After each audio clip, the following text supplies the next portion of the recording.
Hello everyone, I'm Barry Vanover and this is Miles Baker, and welcome to the Ask Barry V Show. Mr. Baker, what's going on in the martial arts industry this week? People should be thinking about, people should be doing interesting things. Halloween. Halloween is right around the corner. We're getting ready. Our schools, we had our staff meeting this morning. All of our schools are getting ready for their big Halloween Parents Night Out this Saturday night. It's the Saturday night before Halloween, so we figured that's when most of the parents normally do Parents Night Outs on Friday night. That way we can invite the buddies back the next morning to support our mass intro. But this time we're doing it on Saturday night because we figured that's when parents are going to want to go out and maybe do their own Halloween parties, their own celebration from 6 to 11 is our Halloween Parents Night Out. And it's packed and it's booked. And something we did also is we advertised it to the general public on Facebook. So every now and then, when we're having what we feel is a really cool thing for our Parents Night Out, we advertise it on Facebook with an Eventbrite link where people can register and pay. So we're opening this up at least for a little bit. We don't want it too crowded to the general public, okay? And that's just always a good idea to get some publicity and things like that. Of course, we got our Halloween. We're closed on Monday. Our schools are closed for Halloween itself.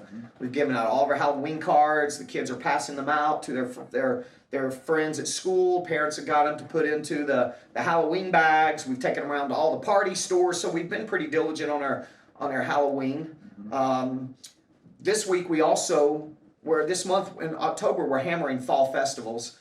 October is when, at least in our area, a lot of the elementary schools have their fall festivals. So like for this Saturday, we're at 2 different elementary schools with promotional booths. So our staff's got a pretty busy weekend. Real busy, yeah. You know, it's that time of year. Yeah. I mean, every fall is crazy. Back to school, Halloween, the holidays coming up. We've got all kinds of things going on. But the fall festivals are good, of course, for your mass intro promotions and your lead generation themselves. So what else? We've got holiday sale preparations happening. I think everybody's in full swing for that. So that happens. We do that the 1st of November. Yep. Actually the second weekend in November is when our big holiday sale is. Okay, we want to, and that's because we have to order the merchandise. We don't stock it. We pre-sell it, then have it manufactured and shipped to the schools, and the schools hand it out. So we have to do it a little early, but hey, we never have a problem. And actually, some owners think we should do it a little like the first week in November. But either way, our holiday sales we got the posters printed. We're in full swing for that. What else is going on? This week coming up is the last week of the month. Yep. So it's all about your goals, man. And look at your goals and you should figure out a plan of action. Either you're on track to hit your goals. How much opportunity for business do you have this last week? And does that opportunity equal you hitting your goals? And if not, if you know you're really behind your goals, what can you do this week to catch up? You know, being a goal setter and a go getter is so important, and training your staff to be goal focused. That's life changing, not only in you as an owner, but in your staff members' mindset. I hear all this stuff, man, and I hate to jump on this. This is totally what we plan on talking about. But if I see somebody else get on Facebook, somebody that isn't successful, or even if you are successful and you're just preaching motivation and you're preaching all of this, puking out all of this garbage, but without giving anybody any tangible, real ideas, and you're promising shit if they'll do this and success, and you got to be a winner, and we're all winners, and do what I do winner. How about giving away some free, valuable content to people for them to find out if you have really anything to sell before you try to sell them? You know, like you said when we were at the digital marketing, the guy got on stage and like some people are asking people to marry them without even going out on a date and buying them dinner first. People on here wanting people to buy from them and wanting people to believe they can turn them into winners, and they're not giving any concrete, tangible, step-by-step actions. Have no idea what that has to do with what I think we were talking about goal setting, right? But coming up with a plan to hit your goals for this time of the very last week of the month. And I was saying that, you know, in mindset, that's where I got it from. In mindset of your staff members, when they know that you go to all ends to meet a goal, to make it happen, it changes the way they think. So once you guys set a goal, you got to do whatever it takes. I would rather not set a goal if you're not going to take it serious for you and your team than to set some lofty goal that you guys never ever hit. Because not setting goals and not hitting becomes self-defeating. And then your staff actually lose faith in you because you guys never hit your goals. Set smaller, tangible, smaller goals that are you got to work toward it, but you're going to grow from it, and you can possibly reach it and do whatever it takes to get it. So anything else going on in the martial arts industry before we get to the questions? I know we're making all of our preparations for holiday parties. Oh yeah, for staff and for students. Right, holiday parties for your Christmas parties. Yeah. Are you going to do adult party? Are you going to do a party for your kids? Are you going to do a Christmas parents' night out and play gift exchange? Which you should. Should do all of those things. Do fun. We do potluck dinners, awards for students. Most improved and things like that. Best attendance. So that's always fun. Yeah, that's always great. You know who always does a good holiday promotions? Sean Williams out in Los Angeles. Yeah. He goes all out, man. Yeah. It's like a black tie. If I remember correctly, it's like a black tie affair. It's a big deal. Their adult Christmas party, right? So yeah, that's always good. It's the time of year that people actually appreciate it. How many families? Now I don't want to get too emotional here. How many families don't really have Christmas parties to go to? Maybe the mom and dad don't work for a big corporation that has a big Christmas party, and they're left with maybe a church function or something. Mm-hmm. You'd be surprised how many people appreciate you taking the time to organize something for them and their family to go to, or for the adult only parties. Yeah. How many people really like it? It's that time of year for good cheer and giving back a little bit. Absolutely. Let's get into our questions. Our first question for this week comes from Ernie T. He says, what are some of the Facebook ads you are running or currently recommend? Oh man, we do so much on Facebook. We always have some type of introductory course offer for kids and adults, for any of the kids programs and adult programs. We may disguise the name of it. It might be a quick start program, introductory course program. We're going to change up the offer, the ad, the text a little bit, and the name of the special. But basically, it's an introductory course for kids and then a separate one for adults. We're always, at least twice a month, our S1X locations at Premier, we do mass intros twice a month. So we will run a week or even sometimes 2 weeks promoting the mass intro with an event link where people can register for that. Like we have it this coming Saturday. We do those on the middle Saturday of the month and the last Saturday of the month. So we're usually a couple times a month we're running ads for our mass intro. Now whatever our mass intro theme may be. Right now we're still in karate for concentration. I know some people have moved on to bully proofing because of school starting back, and then we'll do Kids Safe, and we do beginning children's martial arts workshops and things like that. If there's a special movie, we'll theme it up like the Teenage Mutant Ninja Turtle workshops and things like that. But we're always doing a mass intro type promotion. We're always doing birthday parties, and we'll change that up. Sometimes we'll run a free birthday party promotion. Sometimes it's half off. Sometimes it's a certain discount. But we're usually always promoting birthday parties on Facebook. We're getting too many results, not only from Facebook, from our results from our birthday parties. What else? Program specific. If you've got a Brazilian Jiu-Jitsu program or a cross kick martial arts fitness program, we'll be running ads for those. And then flash sales. We'll run a sale for 24 hours or 48 hours, and usually we do flash sales around holidays or special events. And we got some great opportunities for flash sales coming up. We've got what's coming up next. We've got Black Friday coming up. That's Halloween. Could do it for Halloween. Mm-hmm. And then you got Black Friday, Cyber Monday. Yep. Then we've got Christmas, New Year's, Valentine's. Yep. We got quite a few opportunities for either special ads or just flash sale type ads. So we're doing a lot on Facebook because that's where we tend to be getting the results right now. Okay. Our next question for this week comes from David M. He asks, how do you handle disruptive, misbehaving students in class? Oh, wow. That's a totally different question, right? We went from marketing. Now we got to put our mind on classroom. We have, let's see, how far we want to go into this. David, there's 5 steps. Kid's not behaving. You're not getting the desired behavior you want from the child. First thing we do is proximity praising. We'll praise the effort, or a child near the misbehaving kid, we'll praise them for whatever action or effort that we want that child to exemplify. So Billy may not be focusing. Set right beside him is Sarah, and I will, right in the middle of class, I go, Sarah, man, your eyes, you are so focused today. Your eyes are right on my eyes. Good job. And maybe that snaps Billy to attention. So I didn't even have to call Billy out. to get him to start focusing. And I praised another deserving child beside them. So we call that proximity praising. The next thing is I would do a real quick reminder for all the kids in class, right? Maybe I brought them all to a rest stance or attention stance, and I'll remind the whole class about whatever behavior is that I want Billy to hear, but I'll just give everybody a quick reminder. Maybe it's about focusing or trying your very best, or whatever the child's doing.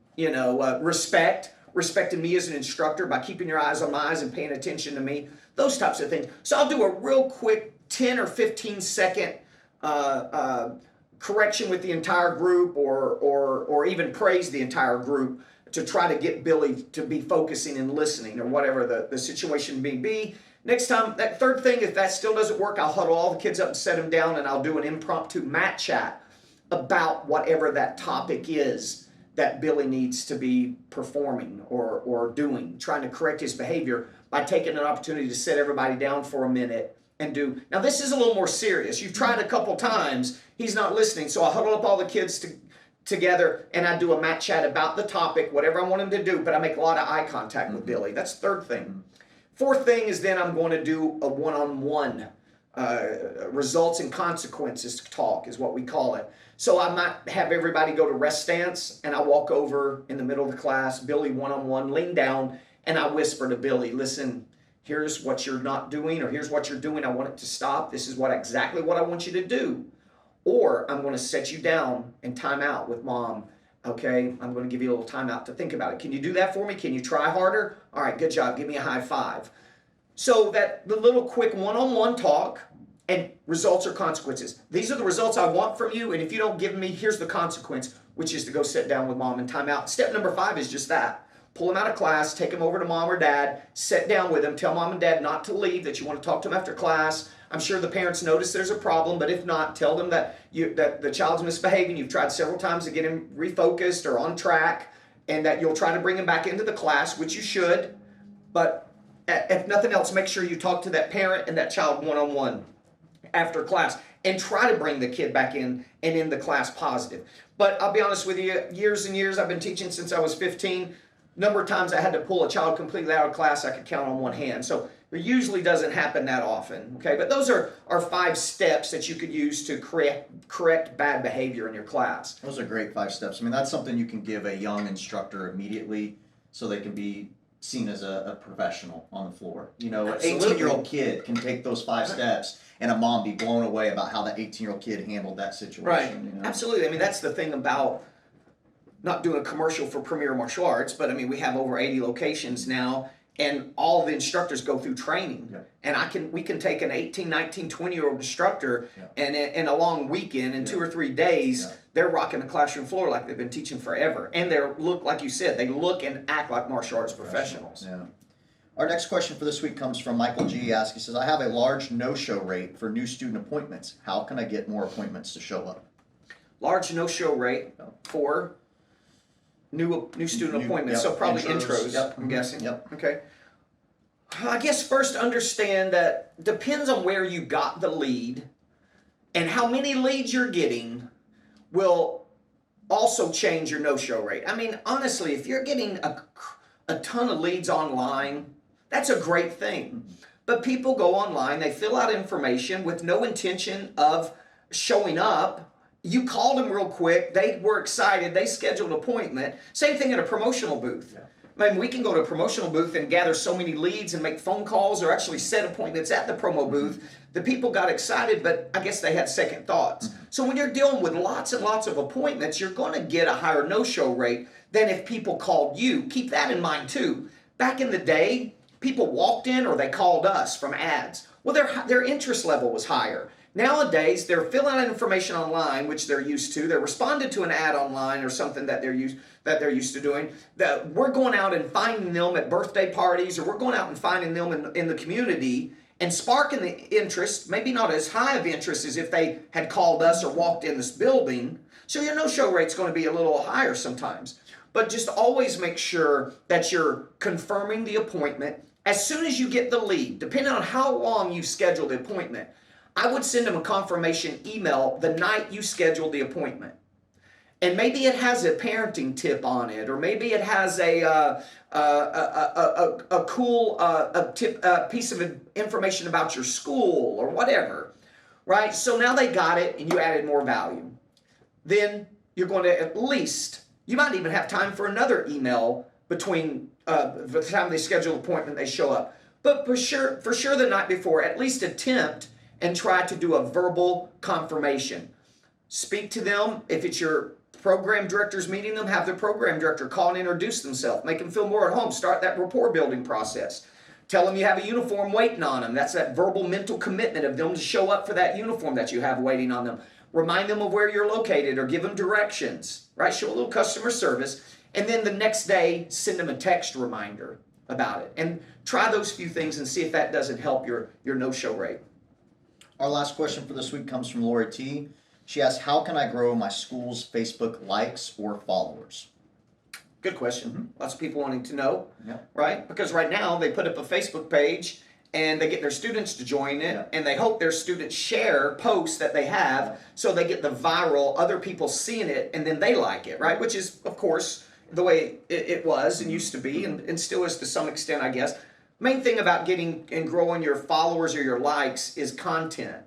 Giving people valuable, interesting, funny, exciting content. People want on Facebook, they want to be entertained, right? That's why you don't see tons and tons of constant ads, right? Because if all Facebook was a bunch of people trying to sell something, then nobody would get on it. And Facebook knows that, right? So that's why putting up valuable content, either valuable content meaning service, quality.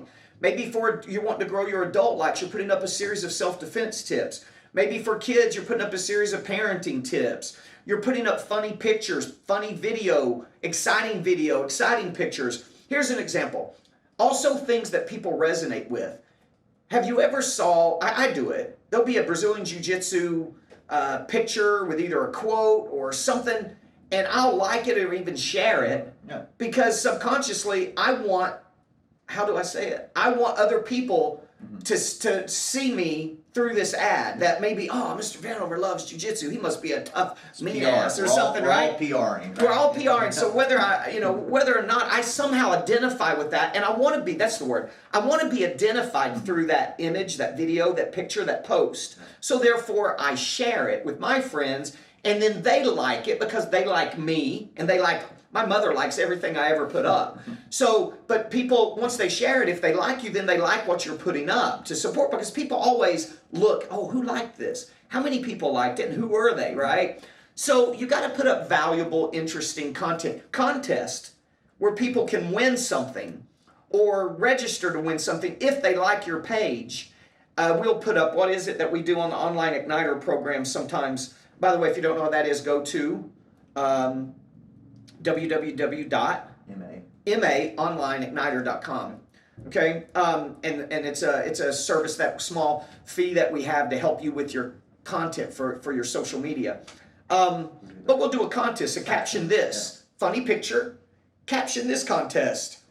The rules to enter was, one, they had to like our page, they had to caption it, and share it with somebody else. And if they did those three things, we picked the best, funniest caption, and they won a $100 Visa gift card or something. So that's fun when you do a contest around it to grow your likes. Then after you understand all that, they need to do two things. You need to pray and you need to pay. What I mean by that is you need to pray that other people, your own followers or your people that like your page now, share it, okay, and it goes viral, a little viral benefit. But you understand that if you really want that to go out to a large number of people, you got to pay for it. That's the pray and that's the pay. You got to pay Facebook and boost that post and pay for it, or run it like that caption this like an ad, and pay for it to go out to the demographic that you want to like your page, which for us is going to be 75% moms, 25 to 45. That's who we pay to see some of these things so they like it. You know, we live in Knoxville, Tennessee, University of Tennessee. Football's real big. We got the best football season of the year. Back at the beginning of football season, we put out, it's football time in Tennessee, and paid that to go out to people in our community just so they'll agree with it and like it. And remember there's two like buttons. There's the like your page button, and then there's the like the post. And a lot of people get confused and they'll like the page instead of go down at the bottom and like the post itself, right? Just because they like the post doesn't mean they like your page, right? So that's another thing. So there's some quick, easy ideas to grow your Facebook page, your likes and followers, rather. That's it this week. That's it? Yep. All right, guys. Thank you so much. By the way, this is our 40th episode. Oh. Yeah. Nice. So thank you guys for the comments that enjoy the show. Keep the comments, keep the questions more importantly coming. And you can send those to me at CEO@BayAreaVanover.com or on our YouTube channel. All right, guys. Thank you so much. We'll see you next time.